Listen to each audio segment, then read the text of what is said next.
página 12 de 289. Sociedad sitiada, por Zygmunt Bauman, 2002. 0.2. Introducción. La coerción del Estado 2. Las audiencias de divorcio, de eso podemos estar seguros, se desarrollan a los tropezones, y si se concederá finalmente o no la nulidad del matrimonio que hará efectiva la separación, sigue siendo discutible. Una y otra vez, aquí y allá, el patriotismo ortodoxo hace erupción conservando aparentemente todas sus fuerzas, como si solamente hubiera estado hibernando por una temporada, sin perder ninguna de sus pasiones ni su poder de movilización.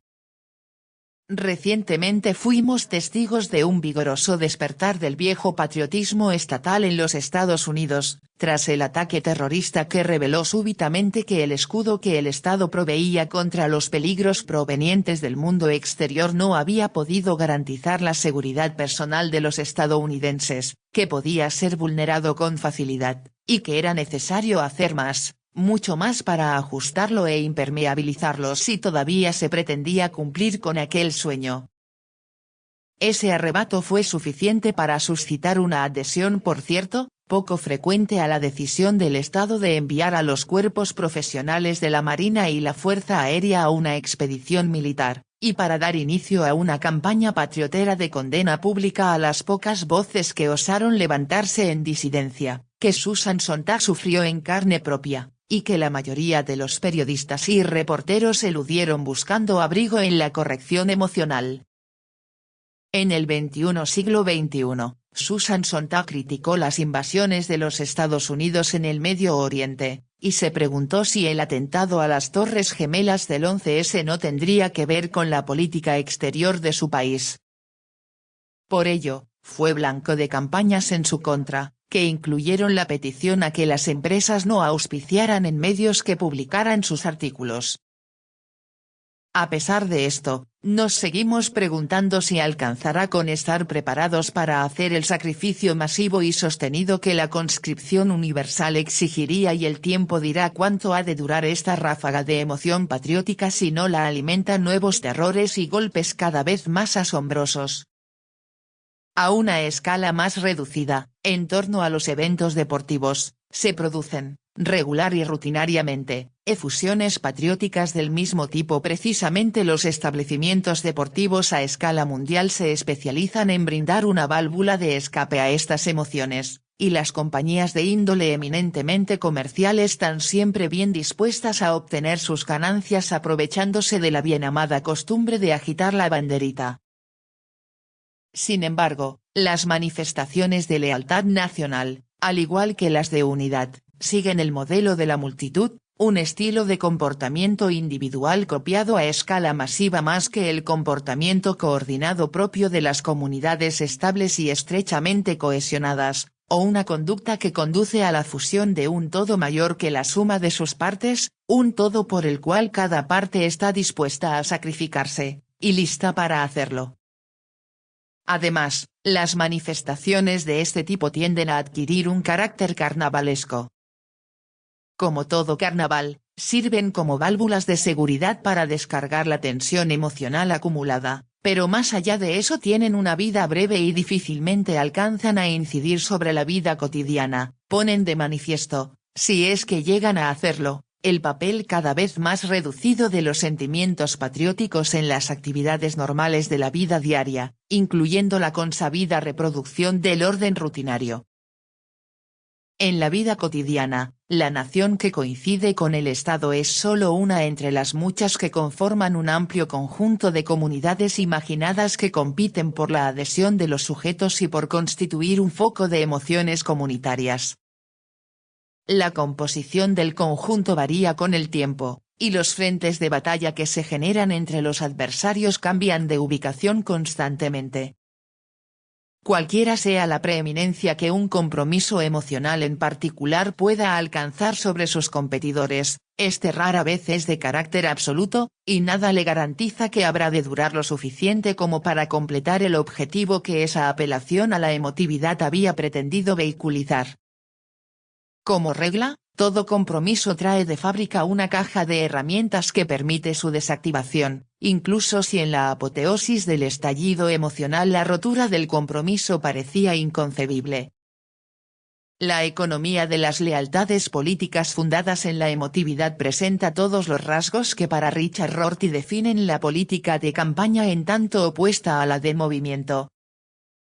En la escala jerárquica determinada colectiva o individualmente en base a las lealtades políticas, las distintas comunidades imaginadas, o postuladas, o fijadas, pueden subir o bajar de puesto, e incluso desaparecer por completo de la lista, de un momento a otro de sus vidas, las que se desarrollan como una sucesión de episodios relativamente independientes. El aspecto de este permanente juego de la silla de las lealtades políticas que resulta más pertinente al tema que nos ocupa es la pérdida, cada vez más evidente y quizás irrecuperable, de la posición privilegiada, e irrebatiblemente superior, que el Estado-nación ocupaba efectivamente, o cuya ocupación se arrogaba.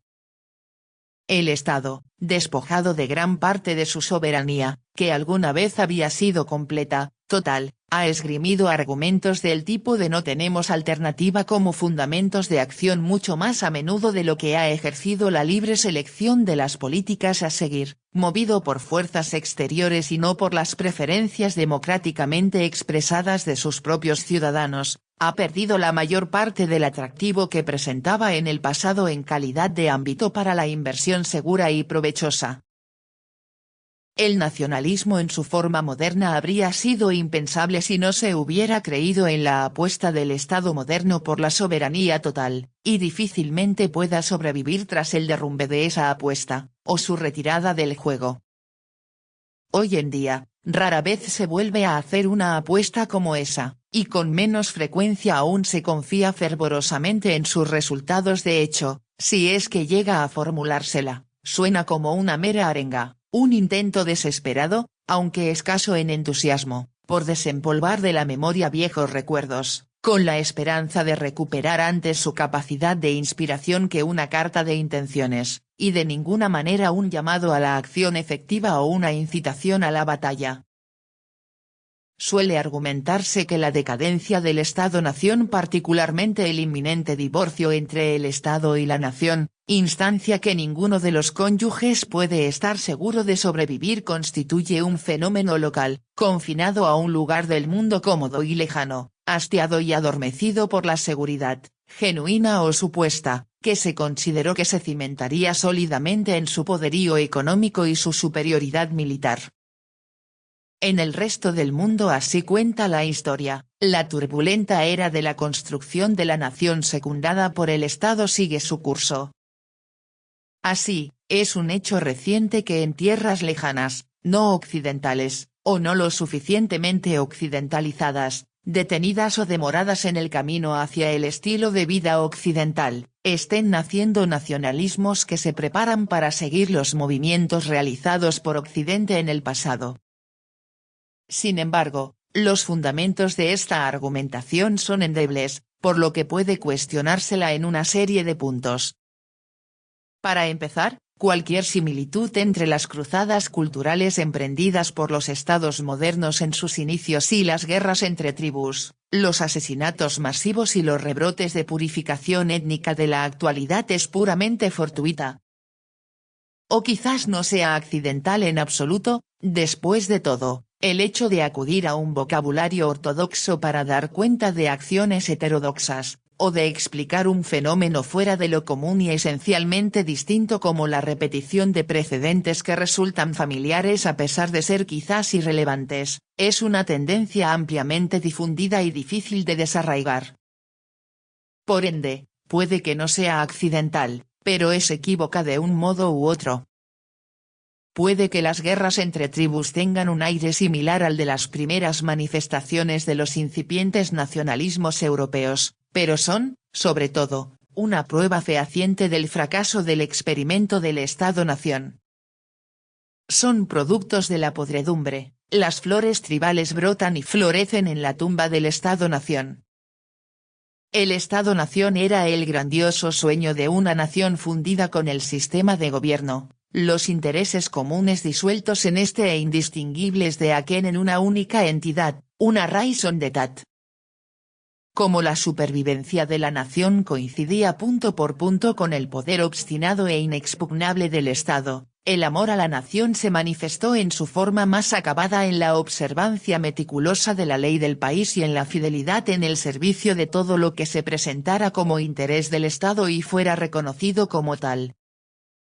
El Estado podía reclamar para sí la lealtad indivisa de sus ciudadanos, pasando por sobre cualquier otro interés, si se los veía desde la perspectiva de la totalidad soberana del Estado, se trataba de meros particularismos. No debía asignárseles importancia a las peculiaridades culturales, las desavenencias religiosas, las idiosincrasias lingüísticas, o a cualquier otra discrepancia de creencias o preferencias. Sobre todas las cosas, éstas no debían interferir con la inquebrantable lealtad al Estado, común a todos. En caso de conflicto, las prioridades eran claras, y era el deber de cada uno actuar en consecuencia. Ese modelo de Estado-nación estaba destinado a seguir siendo, como de hecho era, un proyecto inconcluso, aún en sus años dorados.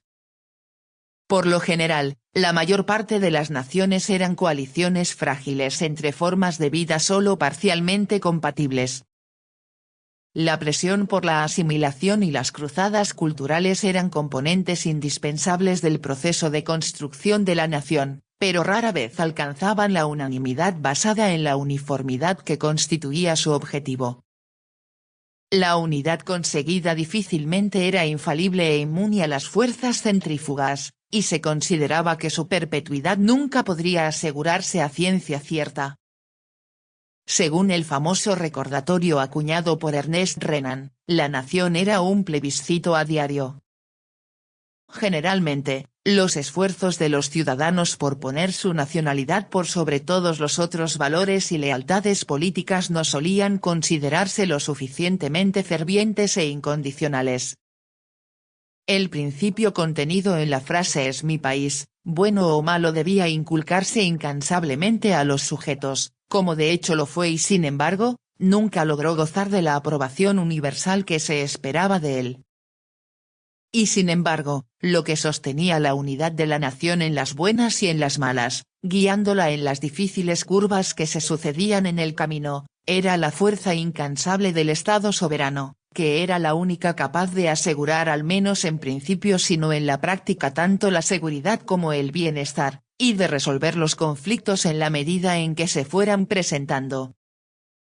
El matrimonio entre el Estado y la nación, en tanto era la mayor, más poderosa, duradera y densamente institucionalizada de las encarnaciones modernas de la Communitas y la Societas de Victor Turner, podía ser en muchos casos, particularmente en periodos de seducción, o en el transcurso de una prolongada luna de miel, una unión fundada en el amor, para ser más precisos, en el amor confluente de Anthony Giddens, una atracción mutua basada en la promesa anticipada de satisfacción. Sin embargo, la conveniencia cimentaba esta unión con una solidez muy superior a la que el amor, caprichoso según propia confesión, jamás podría ofrecer. Las nuevas comunidades imaginarias se forman contra el Estado, su territorialidad, sus pretensiones de soberanía total, y su tendencia intrínseca a trazar y fortificar fronteras y a obstruir o detener la circulación entre ellas. Se sitúan en el mismo espacio extraterritorial en el que el poder ha comenzado a fluir al caer de las manos cada vez más débiles del Estado.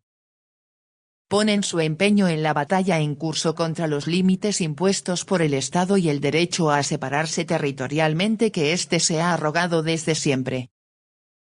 En un nivel simbólico, es extremadamente relevante que la fuerza terrorista que tomó en sus manos la tarea de poner en evidencia los límites de la autosuficiencia e invulnerabilidad del Estado más autosuficiente y menos vulnerable del mundo actuara desde un territorio que hace mucho tiempo ha dejado de ser un Estado y se ha convertido en la encarnación del vacío en el que flota el poder global.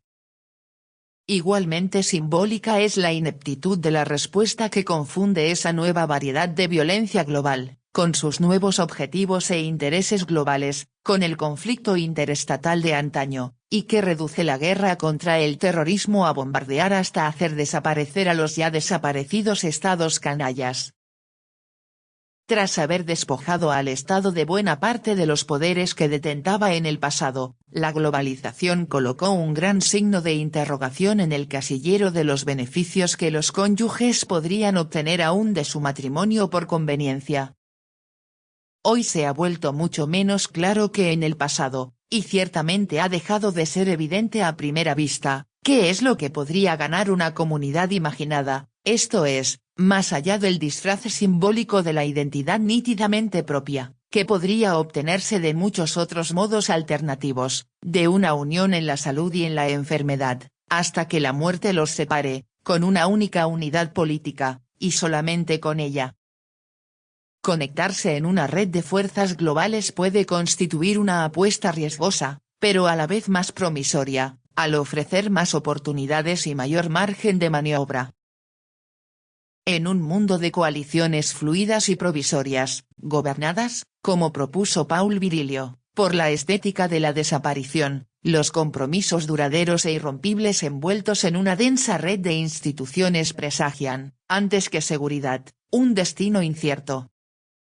Esto mismo se aplica a todas las uniones, ya que la volatilidad endémica de los compromisos transforma a la conveniencia que las cohesiona en algo frágil y provisorio. Sin embargo, hay una razón en especial que ha hecho que la unión ortodoxa entre el Estado y la nación perdiera gran parte de su pasado atractivo. Al delegar muchas de sus funciones más exigentes, las económicas y culturales, y cada vez más también las sociales y biopolíticas, a las fuerzas desreguladas del mercado, el Estado puede hacer un uso muy limitado y apenas ocasional del enorme potencial de movilización por el que las naciones solían ser una compañía bienvenida, y por cierto indispensable, del Estado que luchaba por legitimarse.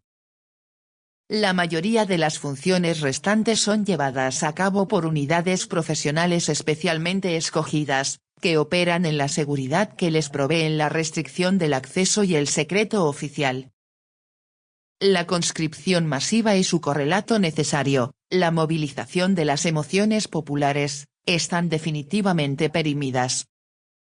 Por otra parte, la escuálida soberanía y los menguantes poderes del Estado con el que había desarrollado en el pasado una relación especial privan a la identidad nacional de la posición de privilegio que tenía entre las comunidades imaginadas y que podía servir de punto de encuentro para intereses difusos y diversos, y como espacio para que se condensaran y dieran lugar a fuerzas políticas.